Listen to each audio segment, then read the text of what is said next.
Yes, everyone. That was the Beast from the East 2. Every single February, it seems, February or March, we seem to get in the UK some pretty bad weather and lots of snow. We had a few years ago a big snowfall. I actually got stuck abroad as a result. But this year I was at home for it, given that we were all in lockdown. And it got me thinking I should do a video about road safety, or maybe some safety principles regarding bad weather. It's not a topic that hasn't been done before, I'm sure. But it's a topic that I think is really important in terms of motorbike riding, because you're not always going to ride in glorious weather unless you live in Arizona or something like that. But anyway, let's get on with the content. So right on cue, it started raining. Absolutely miserable. Now, in the last video I touched on an aviation idea about how to deal with threats. It was an acronym called ATM, which is avoid, trap and mitigate. It's a really useful acronym, because if you ask yourself certain questions at certain times, it can keep you out of a lot of trouble. During the Beast from the East, I avoided riding. I didn't put myself in that position, but I was out on the roads in snowy weather. It sounds stupid, but that meant that I didn't have to trap any issues or mitigate any issues. I avoided the problems that I could have faced entirely by not going out. So that's avoid, trap, mitigate, ATM. It's a really good thing to use when there's bad weather around. The next thing I'm going to talk about is another obvious thing, which is fail to prepare, prepare to fail. Now, we all know that, but it's particularly important when we know that there's bad weather around, inclement weather. How can we prepare for bad weather? Well, first of all, if we have enough foresight, we can make sure that the rubber that we're rolling on is suitable for the season that we're riding on, or riding in. Now, the tyres that I have on here, on this bike, they're far from ideal to ride in significantly wet or slippery weather. They work best when they're nice and warm and the road is dry.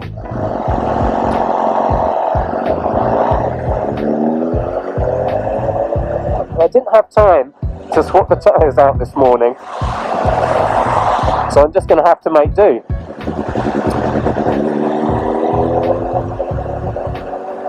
We can also check the weather forecasts.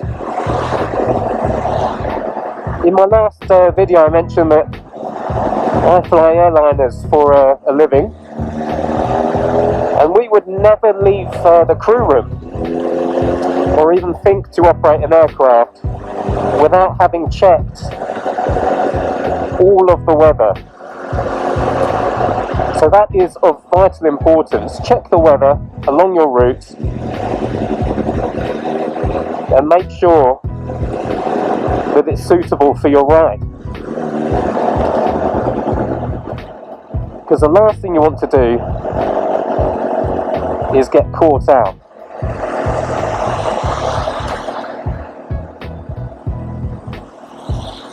So gear.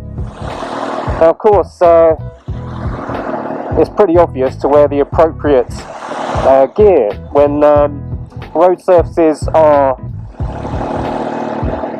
more slippery. It's extremely important that if you were to have an off, you're going to be safe. That's something that every YouTuber talks about, and they flog it to death. So I know that you know that as the risk increases,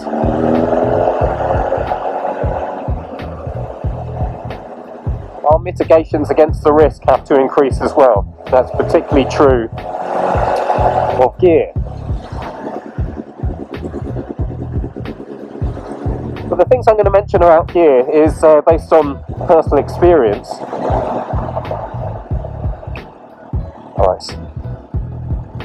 Once I was round at my parents' place. This is during lockdown, so I was around there helping them out with something. And I left it a little bit late. I was in my Bell Bullet helmet. I was on the Thruxton. Now the Bell Bullet helmet that I've got, the visor that I've got connected is a tinted sort of mirrored thing. And when the light starts to disappear, you can really, really tell it almost exponentially disappears because of the tint. And I was riding back and the rain arrived, and then it got actually dark. Now the issue that I had was that as your motion along the road is forwards, as your speed increases, the angle that the rain hits you reduces. So what I was finding was that in order to see, I was lifting the visor, as I've done many times when I've been caught out with the sun going down. But because of the addition of the rain, it was like thousands of spears were hitting me in the eyes whenever I lifted the visor. And I had to use, I would say, it's either avoid or trap. But basically I was on the motorway, and it just got to the point where I had to pull over because my visibility had reduced so much due to those two things that it was just completely unsafe to continue. So I pulled over by the side of the road and put myself in a safe position.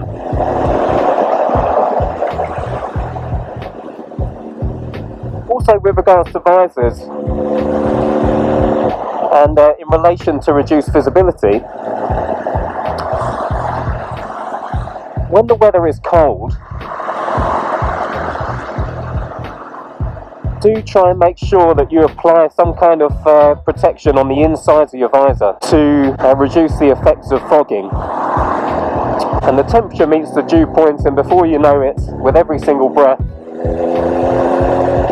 your visor is steaming up. And that, combined with rain, could put you in exactly the same situation or predicament that I was in when I had my issues on the motorway. Okay, so let's move on to the bike. Now, it's a rainy, rubbish day out here, and the mitigation technique that I have utilised against the rain and against the reduction of friction on the road is that I'm leaning on some of the technology in the bike. Now I'm very lucky that both my bikes have a rain mode which reduces the sensitivity of the throttle.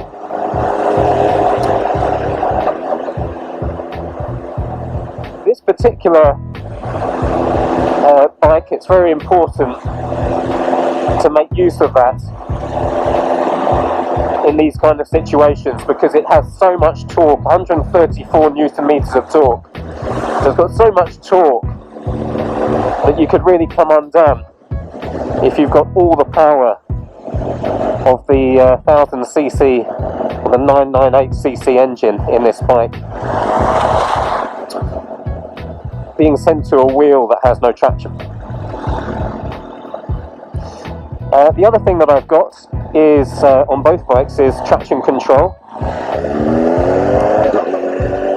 Now this bike, once again, it's got an upgrade on that, an even more clever traction control system,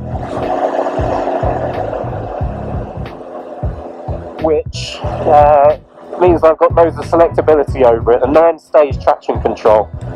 And guess what? In these conditions, I've got it set to number 9 because I'm not proud.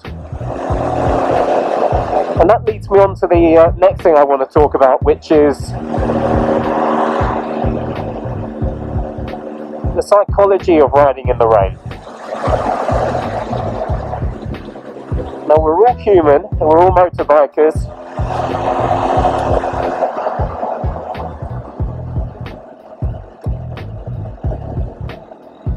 And we have a certain amount of pride in what we do. And we don't want to be seen to be incapable. And we may be getting egged on by friends or whatever.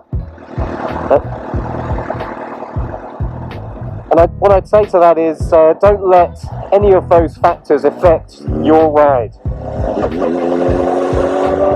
Ride your own ride.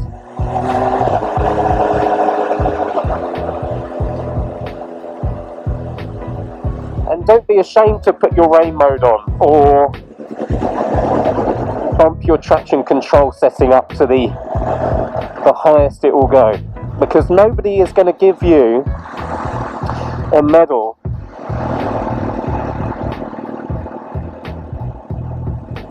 for being brave. Okay, so the next thing we're going to talk about, and the last thing we're going to talk about, is riding technique. Now, in bad weather, riding technique will change in some respects and not in others. Some things you'll feel that you need to do differently that you don't, and other things you may feel that you need to not do differently but you do. So it can be a little bit counterintuitive.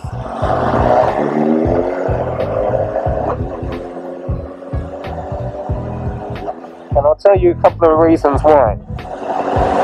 So first of all, let's talk about braking. Because I would imagine that the majority of the accidents on the road that occur have something to do, in parts, it's one of those slices of cheese that we're talking about. They've got something to do in parts with incorrect braking technique. Well, the first thing I'll say about braking in the rain is something that's very, very important, and it's important in the dry as well. But it's your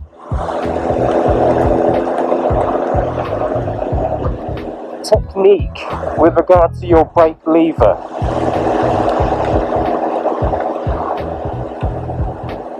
Now for me, I'm incredibly aware at all times, whether it's dry or wet, that I may need to brake quite suddenly. The only issue with that is if you do brake quite suddenly and you haven't got any weight on the wheel, the likelihood is you're going to lose traction on your front wheel and come off the road. So sitting at home, while watching this, put your hands together lightly and rub one along the other. It's very easy. It's very easy to move your hands. Now apply some pressure. Push your hands together and try and rub them, and you'll find that the difficulty increases. Now that is because with increased weight comes an increase in friction. And it's the same principle with our tyre down there. Now the way to increase weight before pulling progressively on the brake lever is to load the front suspension. So if you see that the car ahead of you is applying their brakes, give your brake lever a little bit of a squeeze, just enough so that you can feel the bike beginning to slow.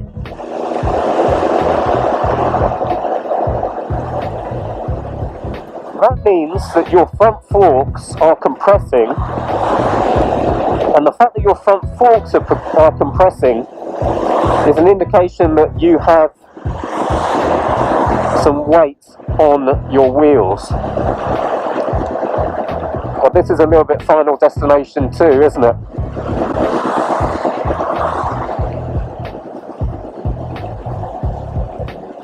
Then from that point, if an emergency stop is required, a gradual squeeze all the way to the stop will help you stop safely.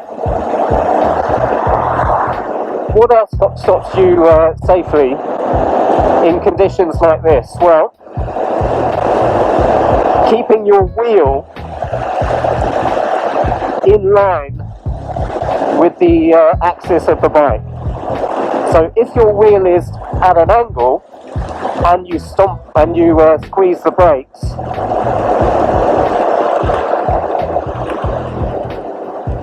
chances are you're going to dump the bike.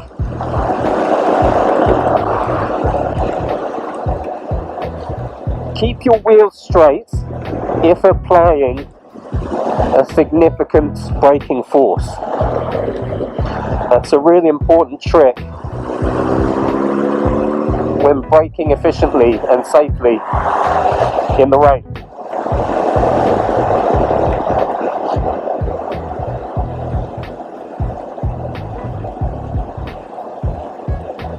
The next thing is about you as a person generally, your body. Don't tense up.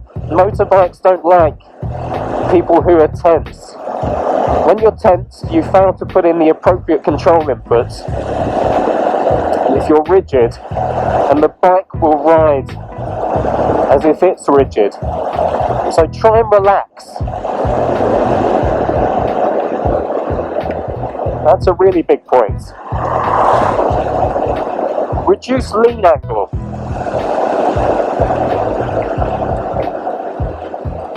So we have two ways of tightening the radius of a turn. One is increasing lean angle, and the other is slowing down. So if we ride a little bit slower,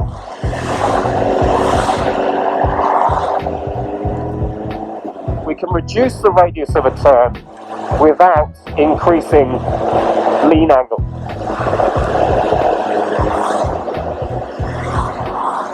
That's very important to remember.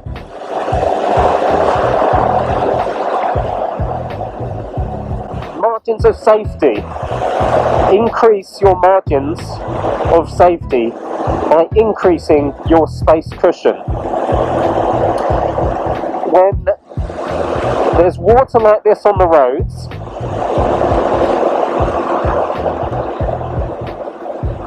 there's an additional layer between your tyre, your rubber, and the road surface, which dramatically reduces friction and therefore increases your stopping distance. So in order to mitigate against that, increase your cushion to the car in front. And when you see their brake lights actuating, load your front suspension to increase that friction under your front wheel in readiness for a smooth and progressive increase in brake pressure.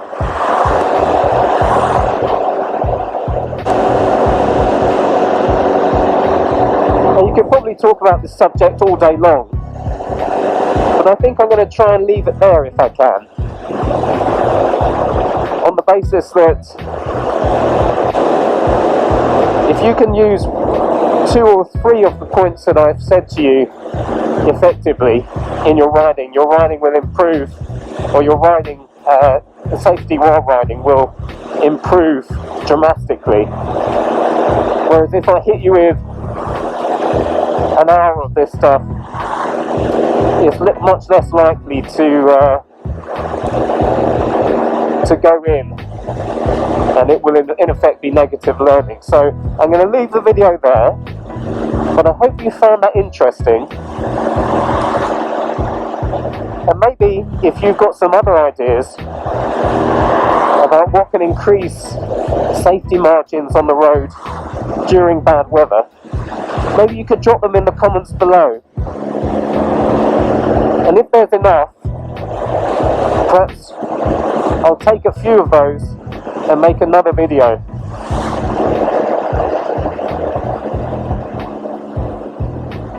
But anyway, all that's left for me to say is thank you for tuning in once again to the Bike Channel. I really appreciate your support. Like, share, subscribe, all that kind of stuff. And I'll see you next week, next Wednesday, back here on the Bike Channel for another video. Thanks for watching and stay safe.